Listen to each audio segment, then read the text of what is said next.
everybody.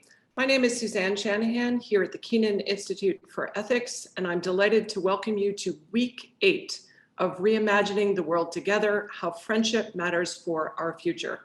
For those of you new to the conversations, each week this series brings together a set of friends or colleagues, often unlikely duos, to share how their relationship has shaped their lives, their commitment, their work. The goal is to illuminate the transformative power of friendship. These often intimate glimpses into a relationship offer a sense of where the relationship came from, what its logic is, what its challenges are. They reveal what brings people together, whether it's show tunes or a commitment to racial justice, isn't often what keeps them together. They make clear that big friendships require work. Hard, serious work. Reimagining the World Together is part of the Purpose Project at Duke, a collaboration between the Kenan Institute, Duke Divinity, and the Office of Undergraduate Education. The Purpose Project seeks to make explorations of character and questions of purpose signature features of the Duke experience. This week, we have a special treat.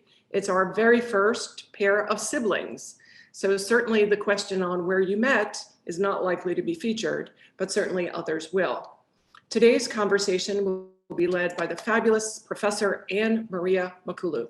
Anne-Maria is an associate professor of cultural anthropology and African American studies.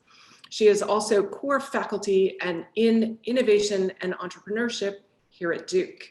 In what promises to be a very lively conversation, Anne-Maria will be speaking with sisters Bree Newsome Bass and Dr. Gina Newsome Duncan. Younger sister Bree is an artist, activist, and public speaker. She is an organizer in the modern civil rights movement and has helped develop several nonprofit and grassroots organizations. In 2015, she attracted national attention when she scaled a flagpole at South Carolina's Capitol to remove the Confederate battle flag in protest of systemic racism following the racially motivated murders in Charleston. That must have been quite a feat. Her artistic work includes written, film, and performance pieces. She is the recipient of an NAACP Image Award, amongst other honors. Welcome. Older sister Gina is an adult psychiatrist and psychotherapist in private practice in Charlotte, North Carolina. A writer, speaker, and consultant, she is actively engaged in faith and community-based efforts to reduce disparities in health and achievement by leveraging positive, strengths-based approaches that promote overall wellness and build resilience. So great, welcome to you both. First, a brief note on logistics before I turn it over to Anne-Maria. So in this new Zoom reality, there are often technical challenges. Please know that there are many people behind the scenes who will swiftly jump in should we have any tech troubles. And second, this conversation will go on till about 6:05, at which point Anne-Maria will turn to questions from the audience. Please submit these questions through the Q&A mechanism, and they will be forwarded directly to her. And so with that, I'm going to turn it over to Anne-Maria and let the magic begin. Have fun. Bye-bye. Thank you so much, Suzanne. And welcome to Gina and Bree. And really, thank you so much for agreeing to come and sit with us and have a conversation.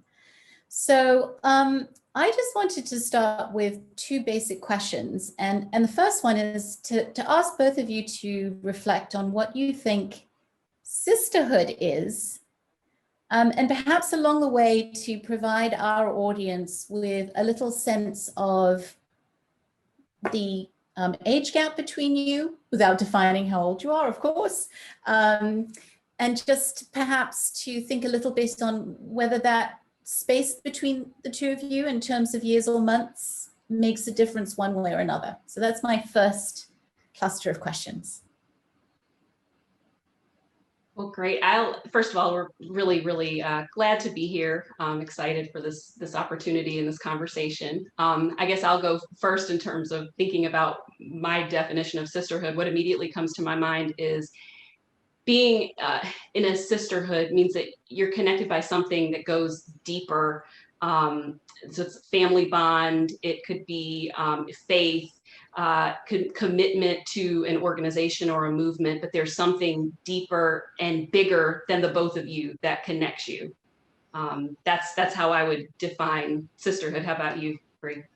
Yeah, no, I would say the same thing. Like, I think, obviously there's a sibling relationship that you can have just as a matter of, blood relation or being adopted into the same family. But when you add that hood to it, suffix like sisterhood, I think it does speak to like a specific relationship that can be grounded in, a sibling relationship or any, any type of bond, but it is like a specific bond. And I think there's a mutuality to it. Like, that's kind of what comes to mind to me, is like mutual support, just kind of like a mutual trust. And I do think that it is something like deeper and bigger than just the two of you. Yeah. Mm-hmm.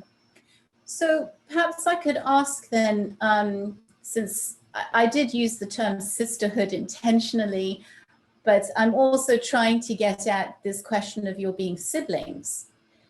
Can you describe a little bit about family life? Again, Suzanne was right. I'm not going to ask you about where you met, obviously, but maybe in lieu of that question, a little bit about, just sort of contextualize for me a bit what family life was like when you were both growing up and you were sisters before you had sisterhood, or as you were developing sisterhood. Yeah, well, I'll start because I'm the big sister, so I was here for her. And I would say it started, so we're 5.5 years apart, and I was old enough, or the only child long enough, to really want a sibling. And I had asked my parents, probably for a good year or so before she was born, am I going to have a baby brother or sister? I really, I want it to be a big sister. And then I remember when my parents told me that they were expecting, I was so excited. And I remember vividly, like, being, I don't know, 4.5, 5 years old on their bed saying, God, please let it be a girl. Please let it be a girl.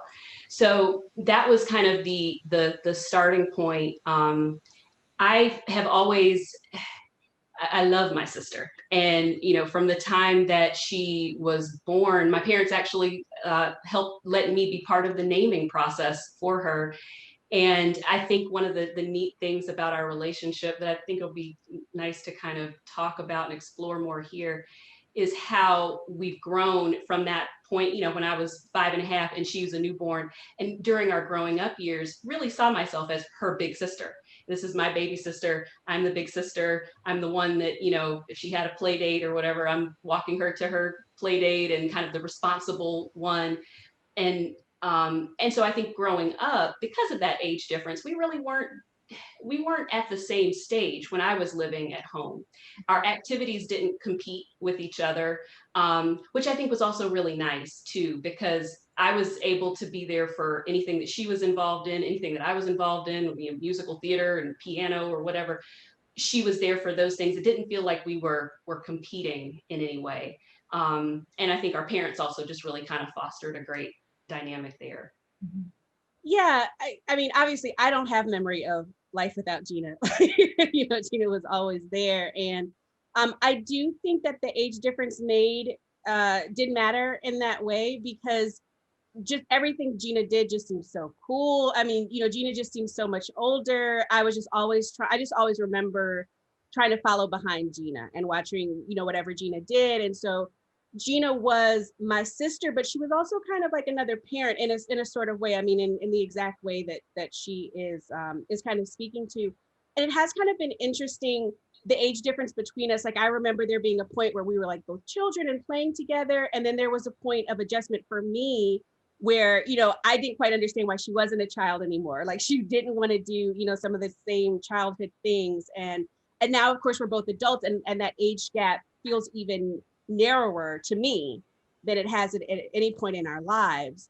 And so it's kind of interesting how we have kind of gone through those different dynamics, but Gina has always been, I mean, even now, still kind of like an advisor to me, still somebody that I kind of like look to for, guidance and experience, to kind of advise me in that way. I mean, we did bicker.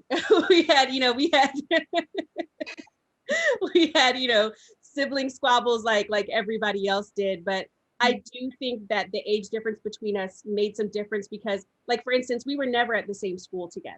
I followed behind her. We had some of the same teachers, but like by the time I started, kindergarten, she was already in middle school. So that was a little bit different. I liked some of her friends, some of her friends like me, but we never really shared the exact same circle of friends. And I don't know, my take on it is that for that reason, we didn't have quite as much conflict, I think, because we were still kind of in somewhat separate spheres in that way. Yeah, that's so interesting because it's a little counterintuitive, this age gap, I think, perhaps, but anyway. So, Gina, you mentioned your parents as having some role in this, in encouraging you to get along. Can you describe that a little bit? Yeah, definitely. So our dad is one of 3 children, and he's the middle child. But our mom is an only child, and I think that for her, especially, that the having wanted to have a sibling, and she has an older first cousin that she is very close to, and who is also an only child, and they kind of grew up like sisters. So there was some, she had some experience in that, but I think that for her, having been an only child and wishing that she had had a sibling, she really wanted us to have that kind of bond.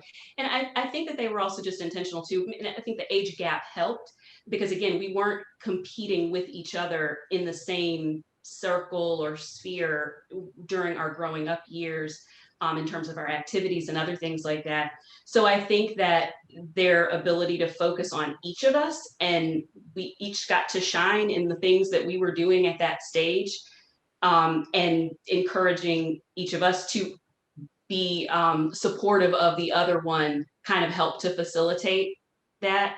And then I think just naturally, our personalities have, gelled. And it's funny when Bree was talking about coming to that age where she realized I wasn't a child, or I feel like actually I was a child longer than, or acted like a child probably longer than most. What comes to my mind is this game we had, our Mapletown very game with little people and dollhouse figures that we played for quite some time.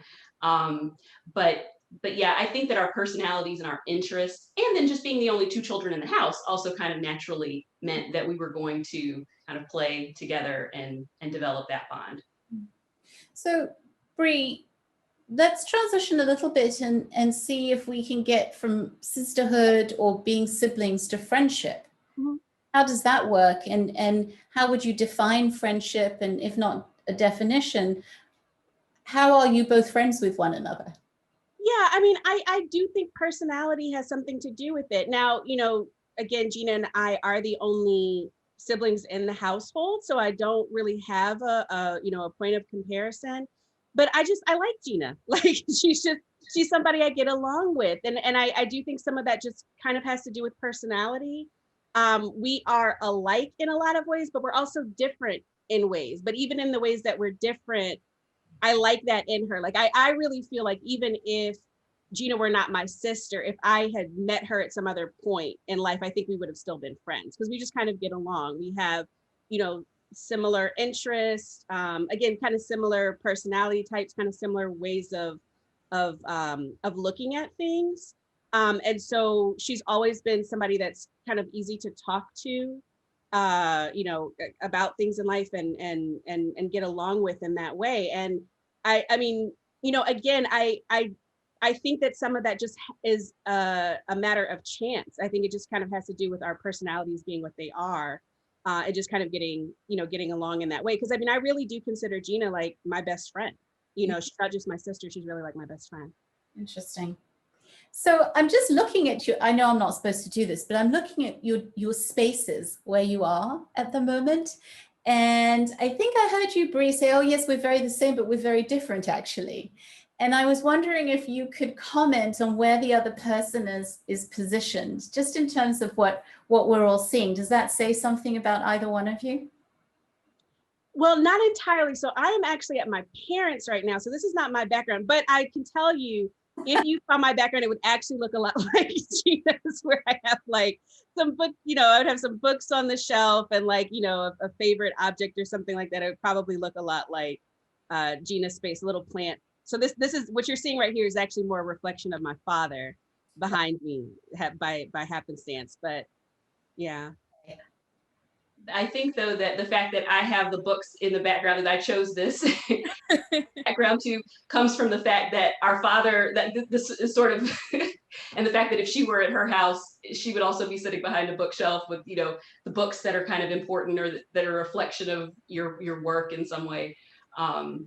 That does, yeah. Okay. Yeah. So, all right. Okay. So let's talk a little bit about what you both do and how you come to that and how you both see the other in terms of that work. Sure. So I'm a psychiatrist. I'm an adult psychiatrist, and that means I went to medical school and then did a residency, 4-year residency in psychiatry, and I'm now in private practice here in Charlotte. And I treat adults like 18 and up, and my focus is really on mood disorders like depression and anxiety, but also ADHD and other types of mental disorders. I'm a psychiatrist, so I prescribe medication, but I'm also a psychotherapist. So I have some patients that are really only seeing me for therapy. And that's something that's really important to me as not all psychiatrists do that as part of their practice, but that's an important part of mine. So in terms of my kind of day-to-day work and professional work, that's what I do. But there's also a significant portion of my life and my passion that is spent in community, these kind of community and faith-based spaces, bringing what I have now been trained in mental health as a medical doctor, as a psychiatrist, bringing that to the community, and specifically to in the African American community, to help address issues of health disparities and disparities in achievement. And to be able to meld those in a way. Our dad is a minister, so he's a theologian, and our mom's a teacher and an educator. And so for me, becoming a psychiatrist kind of was a natural, and I'm sure as Bree is going to talk soon, I think for both of us, we've ended up in these what might appear to be quite different spaces in terms of our professional life, but actually comes from the same place and with a similar goal, a responsibility for helping our community, giving back, helping people to be whole and well, and particularly with the faith community, within the church, because of growing up in the church and having that background and seeing the need there. I see myself as someone who can bridge a lot of gaps between medicine and faith and disparities and wellness. Yeah, in my case, I'm an artist and an activist, and I've always, as long as I can remember, I always loved being creative. And it's interesting, I actually got into it again, kind of following behind Gina, because Gina was doing summer theater camp. And so I started doing, kind of following behind Gina and doing what she was doing, but I just fell in love with it and knew that that was kind of what I wanted to do professionally. Went to school to study for it. Activism is really a more recent development in my life. Now, when I look back on it, I've always been kind of like a, socially conscious person. I've always cared about political issues. Even some of like the earliest like little films that I made, even going back to like high school, had like some social issues that I was bringing up in it. But it's only really been like in the past maybe 7 years or so that I kind of made this conscious decision to be an activist and really get involved in the modern movement. And so kind of, it's interesting. Like, I feel like Gina has always been a little bit more on the science side. Like I remember Gina knowing kind of early on that she wanted to go to medical school.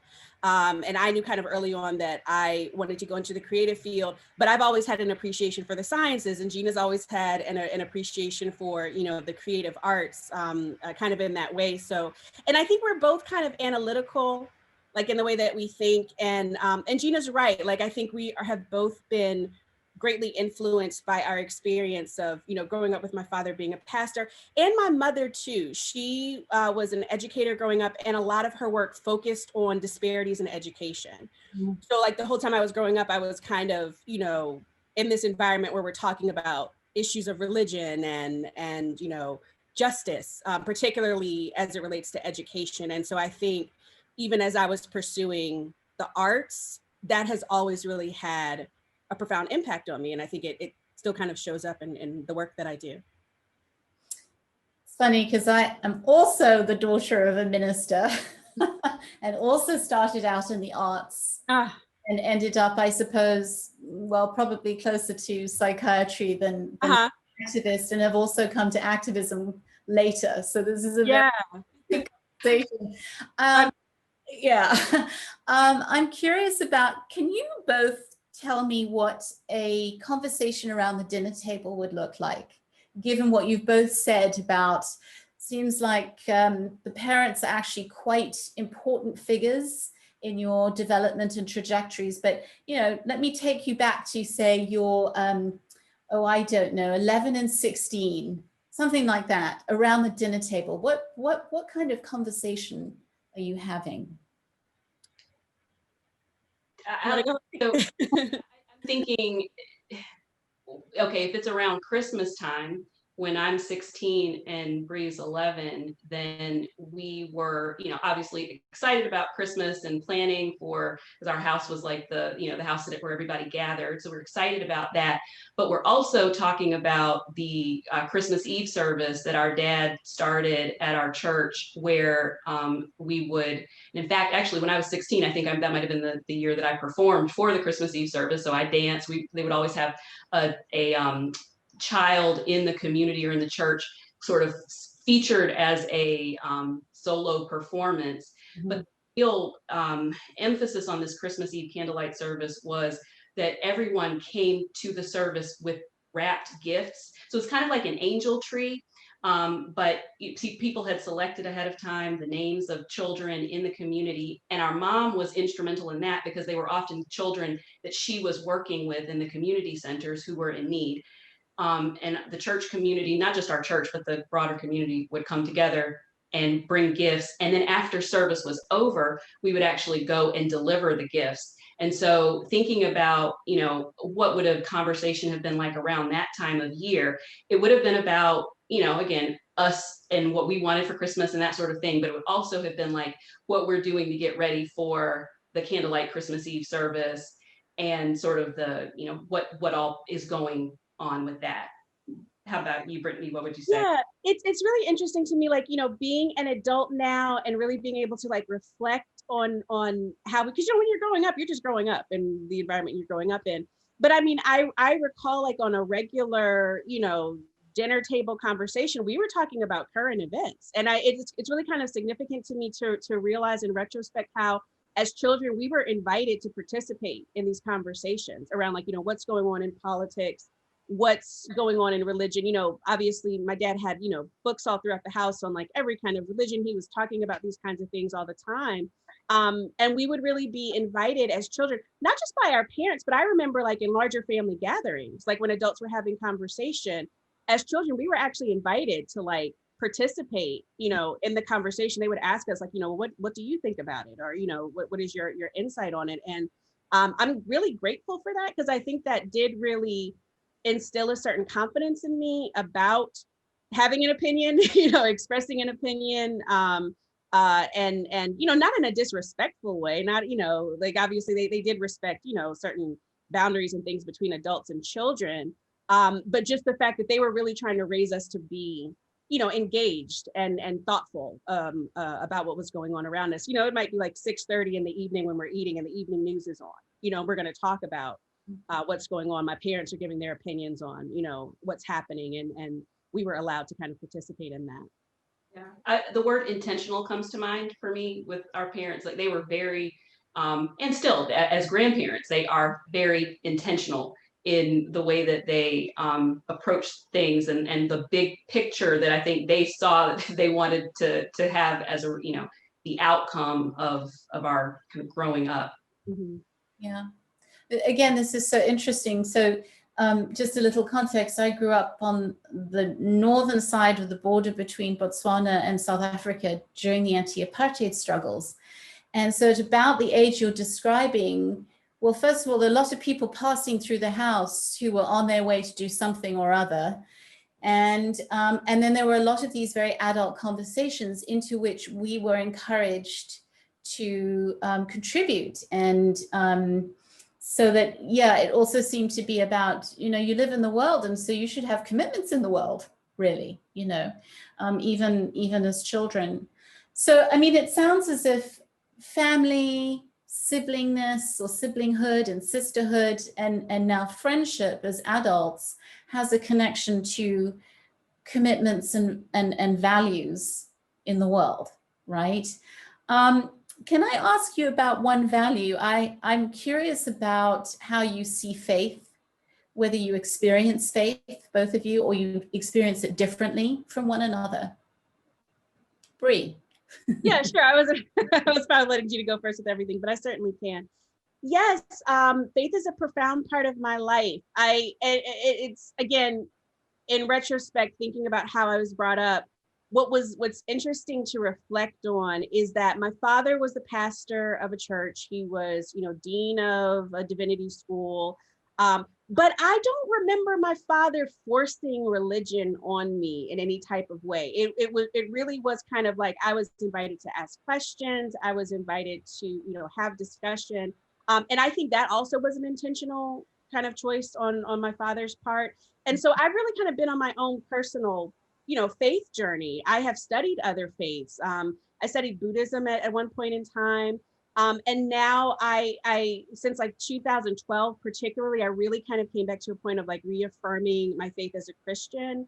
And that is very integral for me in terms of my activism kind of, and just how I show up in the world in general, because it does go to my core beliefs about, you know, human equality and, you know, challenging systems of oppression and, you know, and a belief in like a social justice gospel, you know, so that does really impact my life. And, you know, Gina, I mean, again, talking about sisterhood, you know, I consider her not just a sibling, not just a friend, but also a sister in Christ, because she is also a person of deep faith and somebody who I kind of look to in that way for inspiration as well. And, you know, somebody who I can kind of like rely on to understand, you know, what it means to have a spirituality in that way, you know, somebody that will pray with me, you know, all of those kinds of things. So, and I would say just like in general, particularly in the past few years, I feel like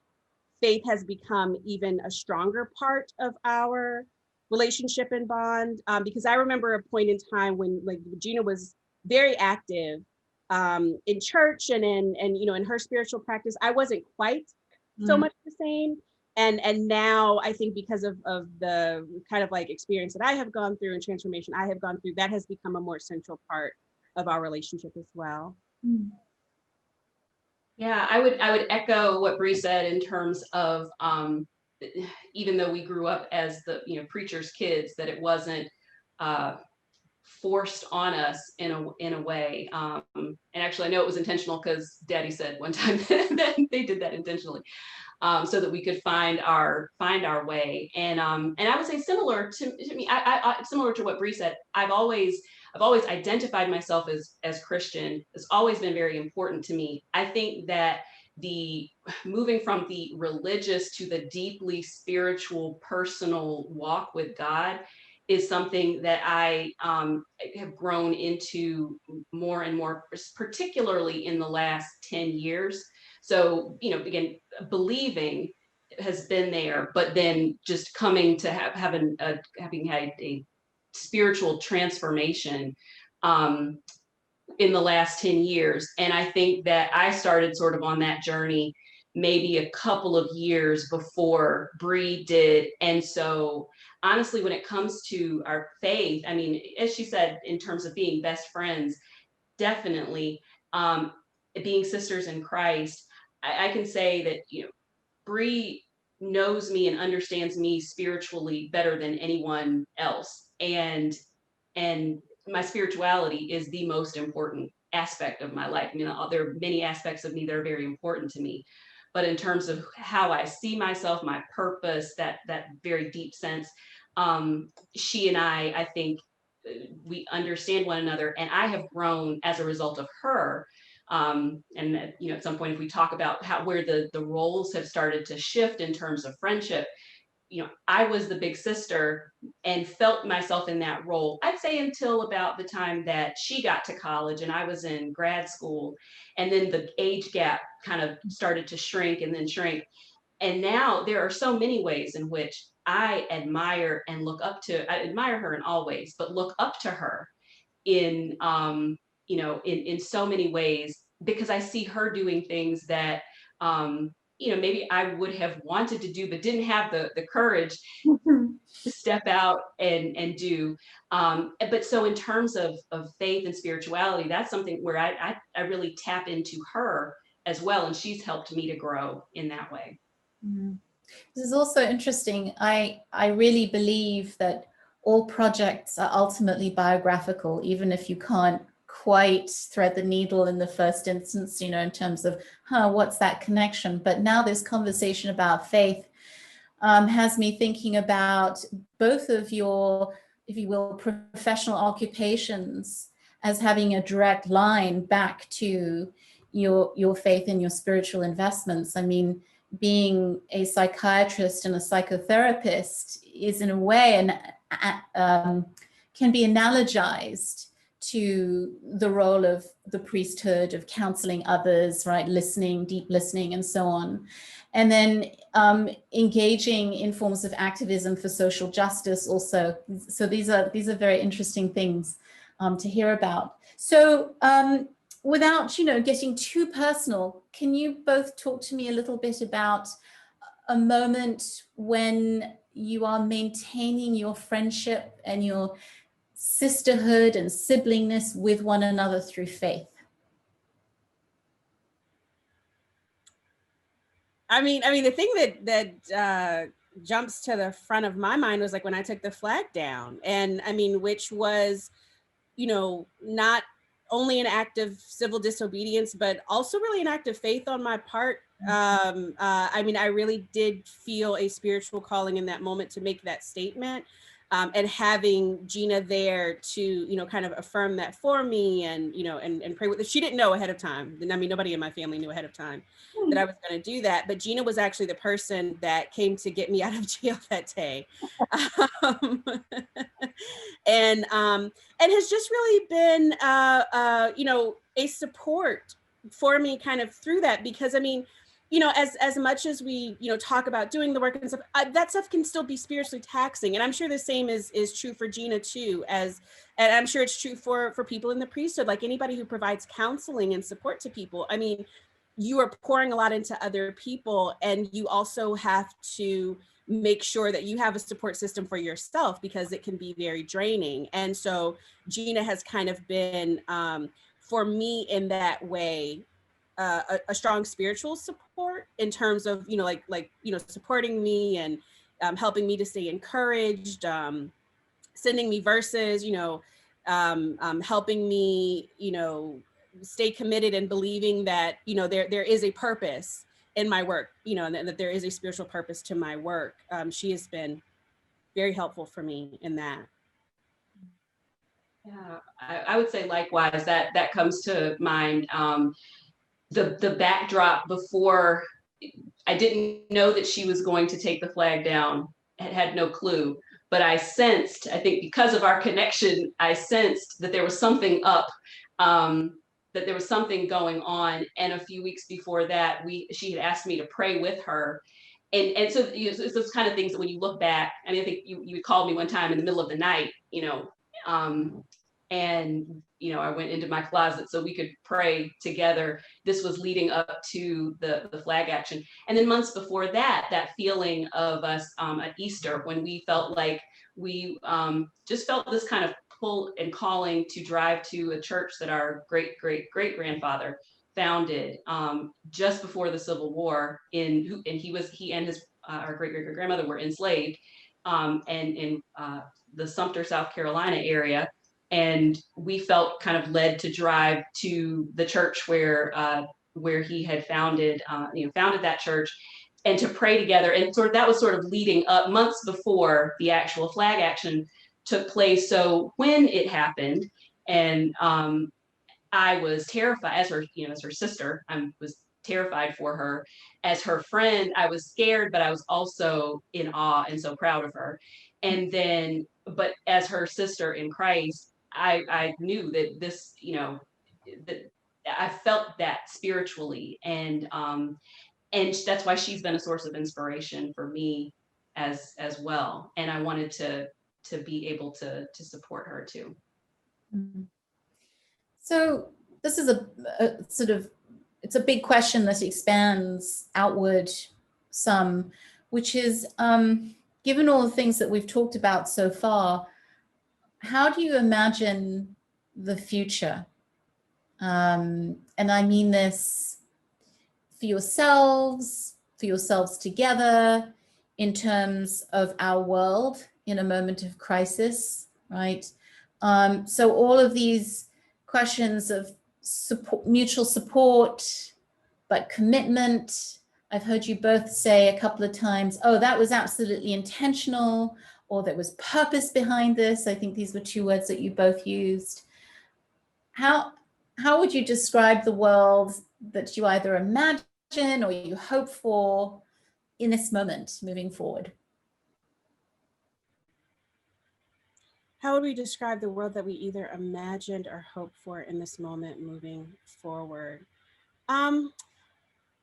I really hope to see a world that is in a society that is more humane. I mean, that's just the word that comes to mind for me is humanity. And to me, humanity is not about perfection. It's actually about imperfection. It's about having the full range of human experience. When I think about fighting against systems of oppression, and particularly as Black women, a lot of it has been about the denial of our humanity and reducing human beings to products and property and materialism. And so when we're talking about human bonds and relationships, I think that goes to the core of it, because part of love and part of human bond and relationship is accepting a person as a whole person, which is which is imperfect.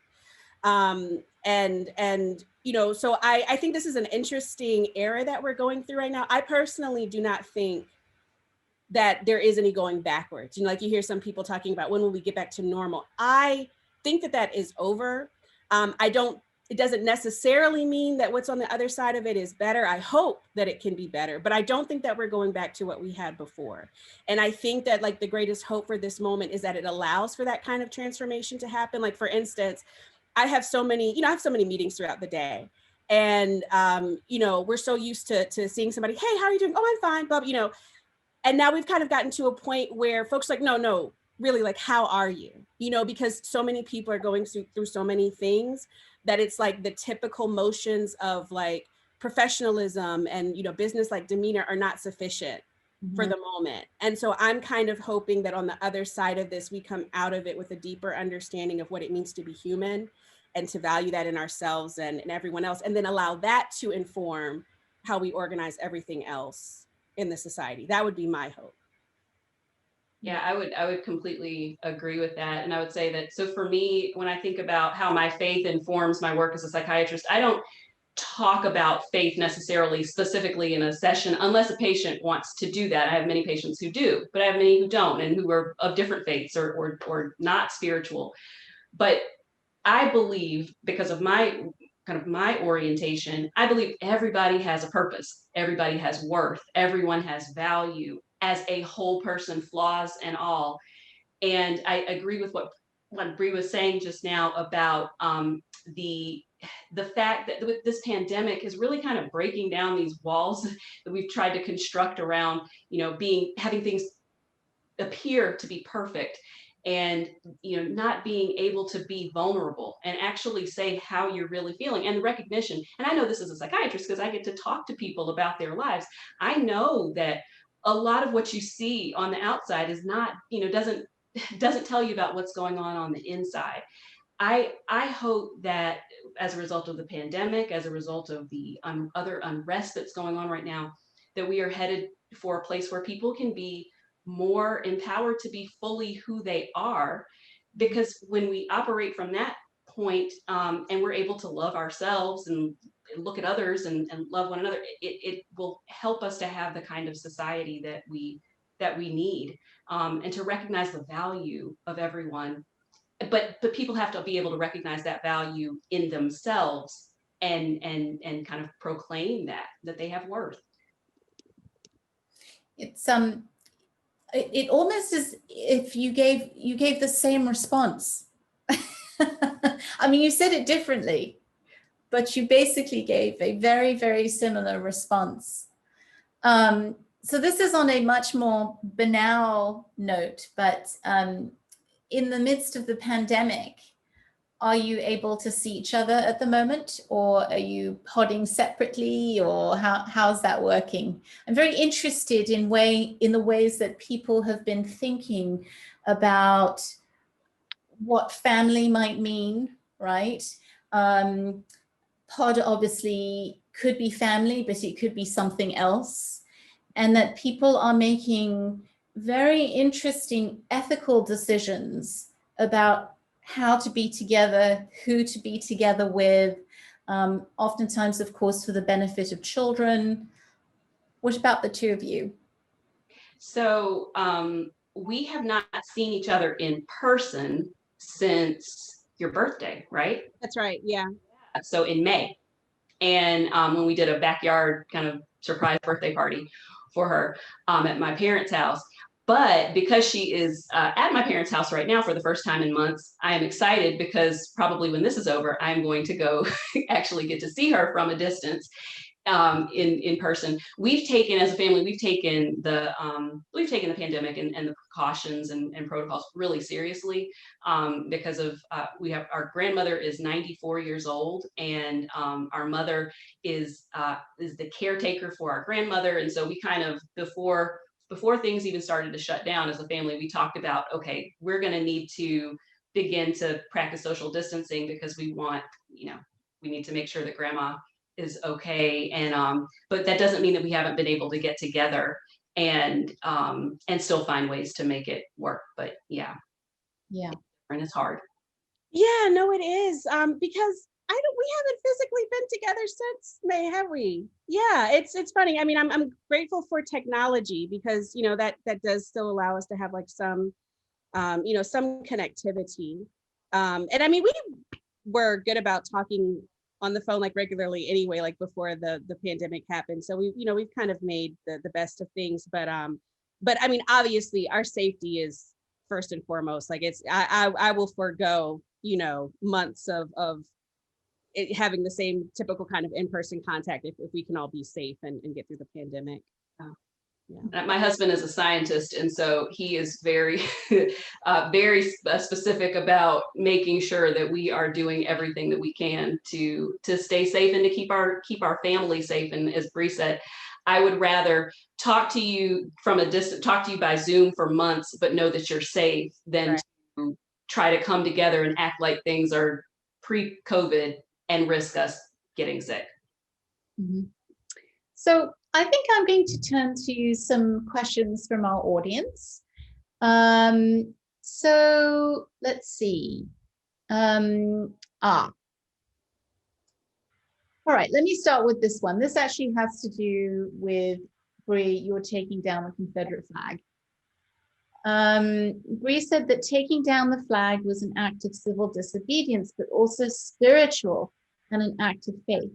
Can you talk about the difference or connection? And in a related way, how did Gina see that incident? She said she was scared for Bree and at the same time proud of her. Could she say more? Yes, certainly. So as an act of civil disobedience, I mean, Very directly, because the state of South Carolina was refusing to take the flag down. This was a flag that the state had raised in the 60s, really as a statement of opposition to the civil rights movement, and particularly the student sit-in movement that was happening at that time. They moved the flag from the dome of the Capitol to the flagpole, where it was at the time that I took it down in 2000. And at that time wrote into law that it couldn't be lowered for any reason unless there was a 3/5 approval. So that's why when we got to 2015, and we had, the incident in Charleston, that's why that was the law that South Carolina was citing as the reason for why they were refusing to lower it, even as they lowered the American flag to half staff. So, it was a deliberate act of civil disobedience in that tradition, where we act in direct violation of the law as it exists to basically say that the law as it exists is an unjust law. But then for me, when I say that it was also a spiritual act, because for me, it was important to take that kind of stance against terrorism, which I really felt that was the attack at Emanuel AME churches, also in its own tradition of attacks on Black churches, which I also consider to be a form of spiritual attack, really an act of spiritual evil. And so, on a personal level, for me, to be in a position where we could do an act like that. I was working together with a team of activists that day. It was important for me on a personal level to take that stand and to demonstrate for myself and, and hopefully inspire for others that we would not allow ourselves to be terrorized, in that way. And, I prayed on it, and I did really believe that I would come out of it safely. And so for me in that way, it was also, a deep experience of faith in believing that I could do that and come out unharmed. Yeah. I would say for me, so it was deeply personal on multiple levels. So obviously with Bree's flag action was directly personal for me. It was also personal for me because Clemente Pinckney grew up in the same community as my husband in South Carolina. And my father-in-law and mother-in-law, he was their student. They went to, they were involved in the same church community. So when the slaughter, the massacre occurred, that was very personal for us as well. In terms of the spiritual aspect of, well, I'll talk about the being terrified for Bree. I was terrified for her, yes, because I wake up in the morning, get a call and turn on the news, and I see my sister on this scale who has scaled this flagpole, and I see police around, and I'm very scared for her. But my sense of spirituality and faith and just the presence of God helped me to know that she was and would remain okay. And so those two things were going on at the same time. In terms of also, when she was on the flagpole, and I may not completely quote you, Bree, here, and said, "You come against me in the name of oppression, hatred, and violence. I come against you in the name of God." I believe that is my belief. She spoke those words, but I feel the same way. Any form of injustice or hatred or oppression is counter to who God is, and anyone who claims to believe in Jesus Christ in particular. Those two things don't go together. And so hate and Christ, being a follower of Christ, those two things are incompatible. And so I talked earlier about sisterhood being about something that's deeper, where you're connected by something that's deeper than yourself. To me, I see being a Christian, being a true follower or disciple of Christ, means being part of something that is deeper even than your individual life. And that when she was on that pole and saying those words, I believed that she would be protected, but I also knew that what she was doing was so important that it meant she had to take that risk, and others who have been freedom fighters throughout the generations have to take those same risks. And so that's where I see that undergirding all of it, the faith and the spiritual aspect of that act. This is actually a really good question for both of you, from different angles. So the question is, how are people able to sustain activism and remain healthy mentally in this time? Especially, where did the question go? It's disappeared.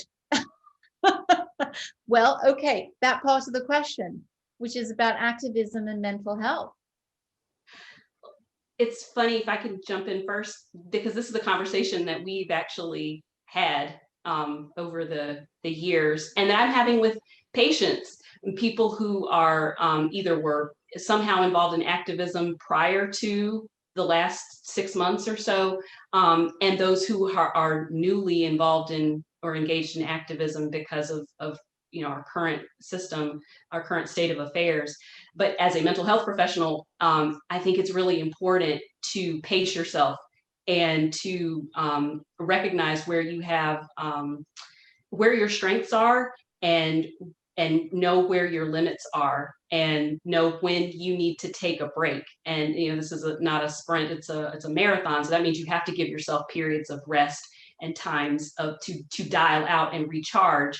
And also, activism is not something you do by yourself. So it's kind of like passing the baton to others, and then you take your rest, you pass it to someone else, then you're ready to pick it back up and kind of continue on. Can I just ask a sidebar question? Are you treating people who are coming in with these kinds of questions at the moment, or counseling people? I am, because I have patients who may not have seen themselves again as being activists, but because of the tragedy, the murder of George Floyd and Breonna Taylor and the other event, Ahmaud Arbery, people are talking about that in their sessions. And when particularly in the spring, when people were really taking to the streets, there were people who were going out and protesting at that time. And so then in our sessions, they might have been talking about the experience of doing that, feeling like because of the pandemic, they weren't able to do all that they wished they could do.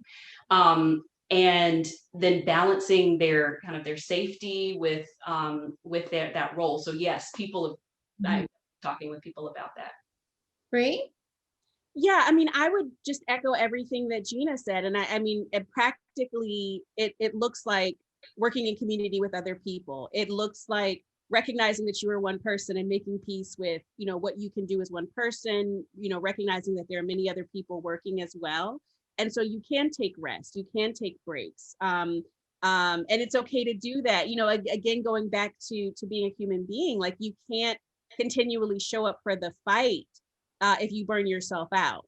And there's also value in allowing yourself to be a human. I think a lot of times we judge our worth by how much we're able to produce and how productive we're able to be. But if you are fighting a struggle for recognition of your humanity, you have to allow yourself to be human, and that means allowing yourself to rest and take breaks as you need to. Do the two of you ever collaborate directly on activism? And have you done any shared projects? Yes, I have. I've definitely recruited Gina to help comment on exactly what she's talking about, like mental health for activists. Providing some counsel for activists, or just kind of providing those insights for people, because we also sometimes have, like, in our cultural background, it is important to have, like, spirituality is very important, but mental health is a very real thing, and those two things are not at odds with each other. I think sometimes people think that those things are at odds with each other. It's okay to seek counseling. It's okay to seek professional help. It's okay to take medication if that's something that you need, and so trying to foster that kind of culture, I definitely recruit Gina's help with that. Yeah, likewise, I'm thinking if there was a few years ago where I was asked about doing a presentation around mental health. It was actually in Baltimore following the murder of Freddie Gray. And my immediate thought was, I want to bring in my sister, and actually we had our parents involved as well. So we did kind of a four-part workshop.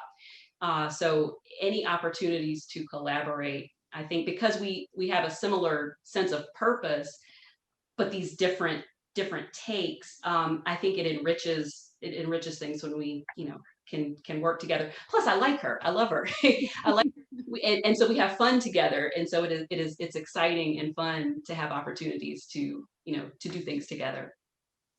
So earlier guests in this series have spoken about how friends open up new worlds for them, but also how friends can be a refuge from the world. So how do you both think about that proposition? So opening up worlds or providing refuge for one another? She's definitely opened up worlds for me when I think about, so in her pre-activism days, when she was in film school at the Tisch School of the Arts at NYU, and had her senior film project. This was, I guess, another opportunity of collaboration because I got to be in, play a role in the film. But so those are ways in which she really has expanded my, and we both had similar interests in the arts, but she's taken it so much farther than I have in terms of training and expertise and experience. And sometimes even if I'm watching a movie, I might call her and just say, how do they accomplish that? Like, in terms of like cinematography, can you tell me how does this work? But yeah, being on that set when she was filming Wake and sort of seeing, that was something that I had no exposure to as a chemistry major at Hampton University, in med school, going to med school. So, and then in her activism space too, the people that I've had the opportunity to meet, including my wonderful brother-in-law, as a result of activism, she has definitely expanded my world. I've definitely lived vicariously through Gina at different times.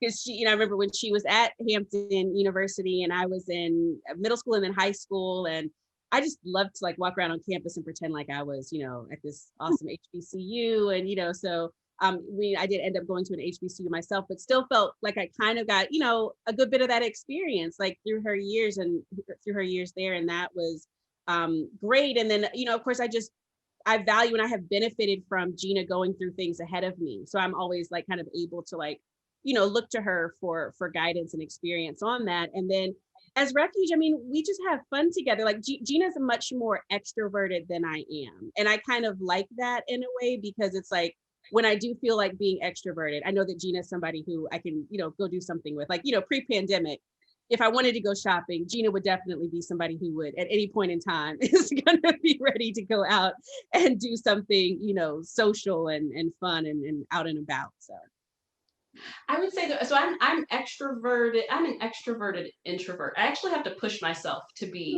extroverted. And I think that, so when we were growing up, I always wanted a big sister. I felt like and I think that I maybe took the role of big sister seriously because I wanted you to have what I wanted to have. And so I feel like I had to kind of push myself to be extroverted. But yeah, we definitely can be, I think it's a special relationship where you can kind of be together in the same room or the same house for hours and you don't have to talk and you can just feel comfortable. Or if something's wrong, you don't have to do a whole lot of explaining to be able to just kind of to get right there. We have similar quirks and I think that helps.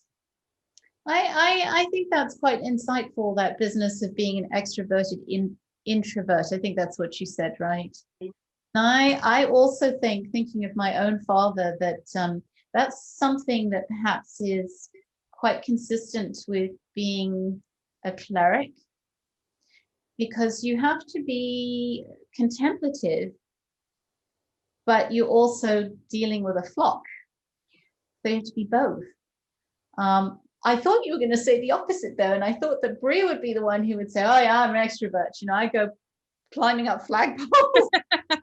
Well, that's the thing when she said that I'm more extroverted than her, and I'm thinking, girl, you've done more extroverted things. I mean, film school, climbing poles, activism, speaking, than I do. So I learn something new about you all the time. So that was actually a surprise to me. I've got a really nice question here about sisterhood and friendship, and this is from someone who says they admire you both for your sisterhood and friendship. And would you have advice for siblings who are not friends and perhaps are estranged?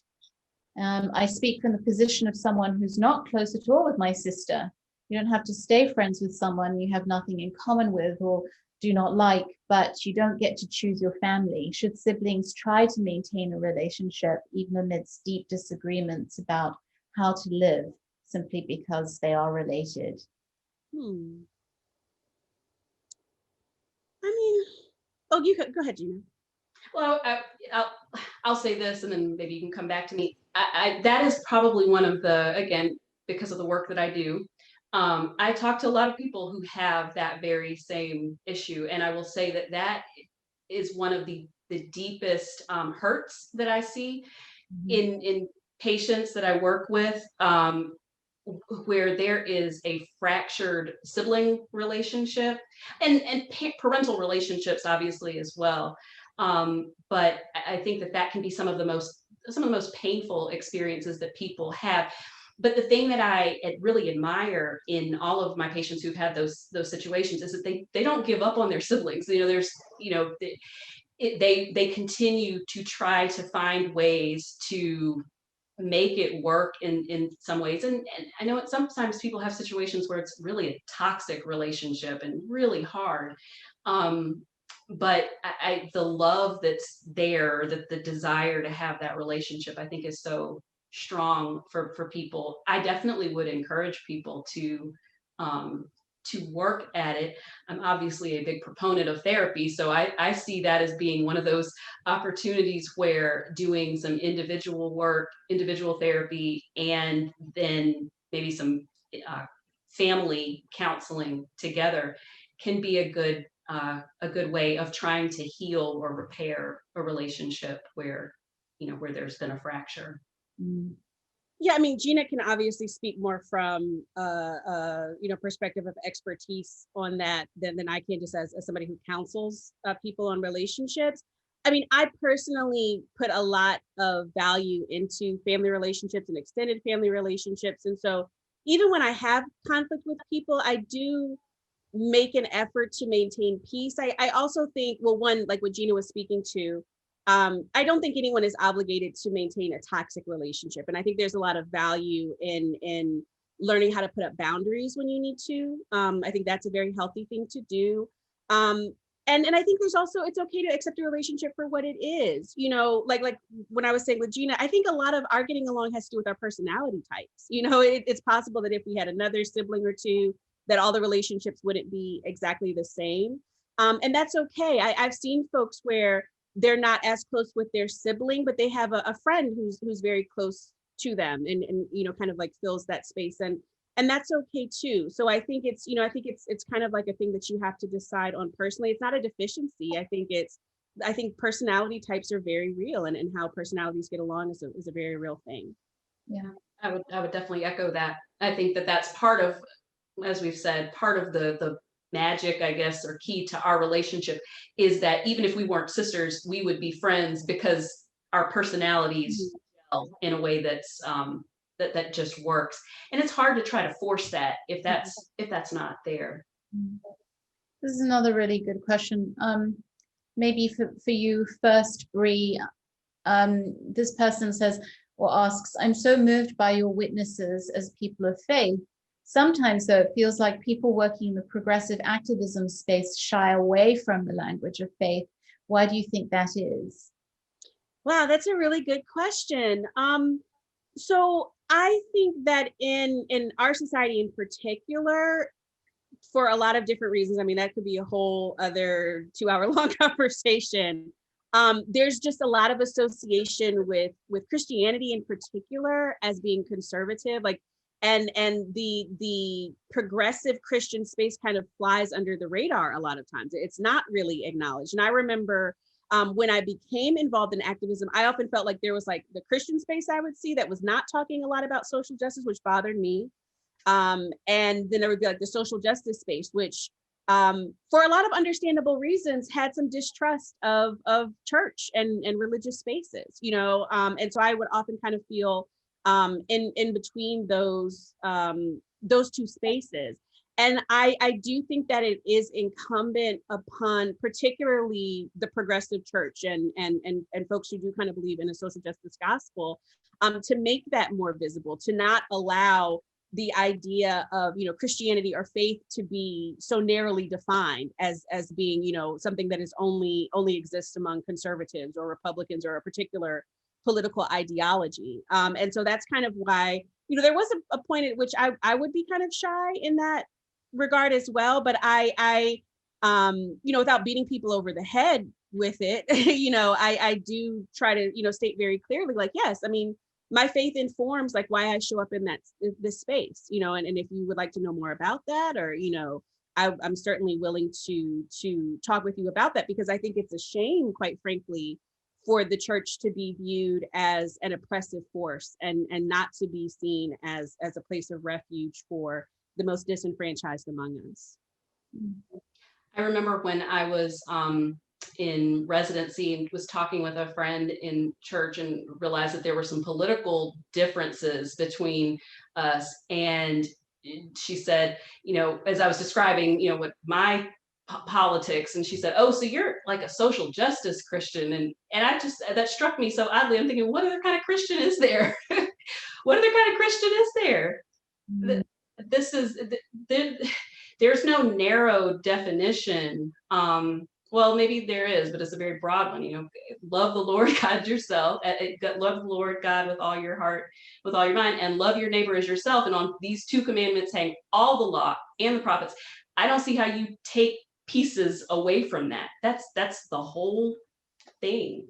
So it's been surprising for me too that there was a progressive versus a conservative space when it comes to Christianity, or to being, and ultimately I see the spirituality, the true key is the spiritual aspect of it, of the faith walk, and not even when you take away the church building and the religious rites and so on, that the core essence is the spiritual walk with God.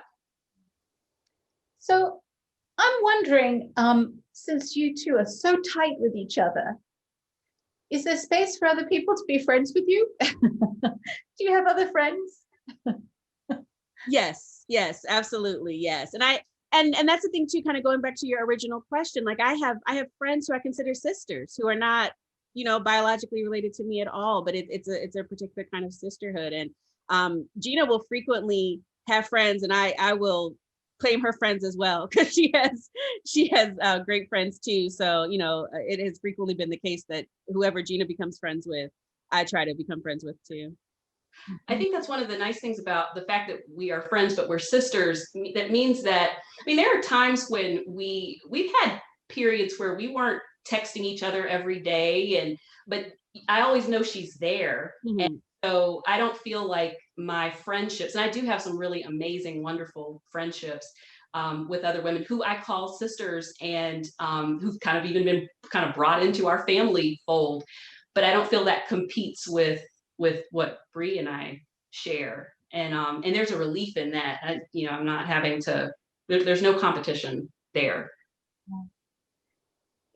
I feel as if we've come full circle, which is really great. I'm not quite sure how we did it, but we've come back to that question of friendship, sisterhood, siblingness or something. And when I was thinking about this conversation today, I had this flash image of my two South African aunts, one of whom has died, but so they were relatively close in age, I think about 3 years apart, my Aunt Janet and my Aunt Lillian.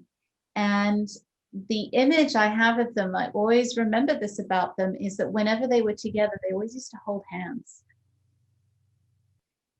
And for me, that signaled so many things about all the things that they shared, and they were really, really good friends as well. And they called each other, this was sort of pre-texting, and I think they probably wouldn't have done that by the time that technology was available to them. But in any event, I think it's lovely that we've come all the way back to sisterhood, friendship.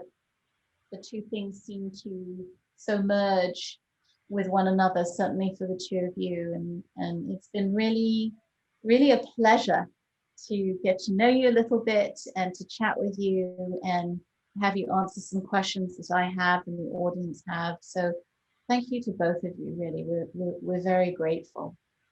Thank you. This has been wonderful. This really has been wonderful. We've enjoyed it. Super. So to everyone, please join us next Thursday at 5:15 for a conversation between Julie Beck and Mary Catherine Howell. And so I wish everybody good night. Thank you so much.